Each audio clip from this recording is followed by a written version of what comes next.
नमस्कार मंडळी. आजच्या आपल्या कथेचं नाव आहे देवाचा मित्र.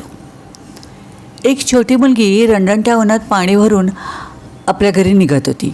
ऊन खूप होते. ती लहान मुलगी अगदी घामाघूम झाली होती. तिचे अनवाणी पाय भाजत होते. सारखी ती पाय वरखाली करत होती. तरीही चिकाटी न सोडता तशाच रणरणत्या उन्हात पाय भाजत ती चिमुकली चालत होती. तिचे भाजणारे पाय बघून एका सज्जन माणसाला फारच वाईट वाटलं.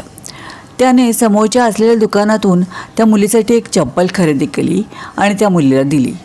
त्या मुलीला तो म्हणाला, ही चप्पल घाल, ही मी तुला भेट देतोय, त्यामुळे तुझे पाय भाजणार नाहीत. मुलगी लहान होती. तिला त्याचं अप्रूप वाटलं. तिने लगेचच चप्पल घालून बघितली आणि तिला खूप छान वाटलं. ती एकदम आनंदी झाली आणि आनंदात त्या मुलीने त्या माणसाचा हातात धरला आणि त्याला म्हणाली, काका, तुम्ही देव आहात का? या प्रश्नावरती तो सज्जन गृहस्थ आपले दोन्ही हात कानाला लावून म्हणाला, नाही रे बाळा, मी देव वगैरे नाही आहे. मुलगी परत तशीच निरागस हसली आणि म्हणाली, काका, तुम्ही देव नाही, मग तुम्ही नक्कीच देवाचे मित्र असणार. मी कालच देवाला प्रार्थना केली होती.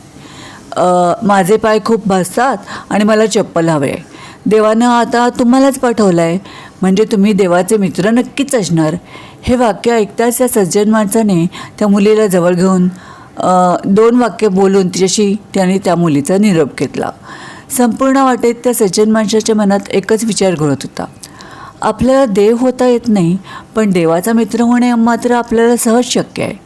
खरोखरच मित्रांनो, आपल्यापैकी कुणीही देवाचा मित्र होऊ शकतो. या कथेतून बोध तुम्ही काय घेणार?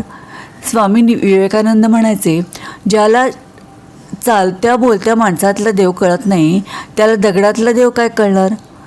तेव्हा मित्रांनो, देवाचा मित्र व्हा आणि देवाचा मित्र होण्यासाठी तुम्हाला सगळ्यांना शुभेच्छा.